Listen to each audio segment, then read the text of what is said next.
अस्सलाम वालेकुम नाज़रीन, वर्ल्ड टीवी सरगोदा से आपको एक अहम खबर से आगाह कर रहा है। सरगोदा में औरतों के हकूक के हवाले से मशहूर और मारूफ कानूनदान गुलाम जोहरा गोंदल एडवोकेट ने चाइनीज लड़की की मदद करके न सिर्फ सरगोदा बल्कि तमाम वकला बरादरी का सर फख्र से बुलंद कर दिया और वकला बरादरी के बारे में मनफी तासुर को यकसर मुस्तरद किया है। गुलाम जोहरा गोंदल एडवोकेट ने साबित करके सिर्फ वकला ही आंखों में आंखें डालकर बात कर सकते हैं। गुलाम जोहरा गोंदल एडवोकेट चैम्बर में गरीब मुस्तहिक खवातीन और बच्चों के लिए कानूनी इमदाद फराहम करती हैं। बिस्मिल्लाहिर्रहमानिर्रहीम। मेरा नाम गुलाम जोहरा गोंदल एडवोकेट है और मुझे फख्र है कि अल्लाह पाक ने गरीब और मुस्तहिक खवातीन और बच्चों की खिदमत के लिए मुझे मामूर फरमाया है। एक पाकिस्तानी मंसूर नामी शख्स ने एक चाइनीज खातून को बिजनेस के बहाने बरगला कर पाकिस्तान लाया और उसे जो है सबज बाग दिखाकर शादी की और उसका 3 माह का बच्चा जो है वो आ गया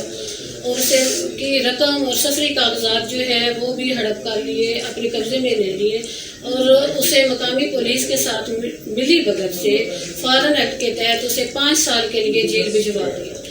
मैंने इंसानी हमदर्दी के तहत उसे जो है रिहा करवाया और उसका बच्चा वापस दिलवाया और उसके तमाम सफरी कागजात जो है मुकम्मल किए।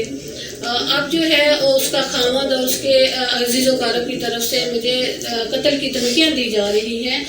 मेरी हुकूमत पाकिस्तान और फॉरेन एम्बेसी चाइना से इल्तमास है कि वो इस चाइनी खातून और उसके बच्चे को बाहिफाजत जो है चाइना वापस भिजवाएं। शुक्रिया। इन्होंने वजीर आजम पाकिस्तान और चाइना एम्बेसडर से अपील की है कि वो इस मजलूम चाइनीज खातून के कागजात मुकम्मल करके वापस चाइना भिजवाएं। मजीद मालूमात जानने के लिए देखते रहिए वर्ल्ड टीवी।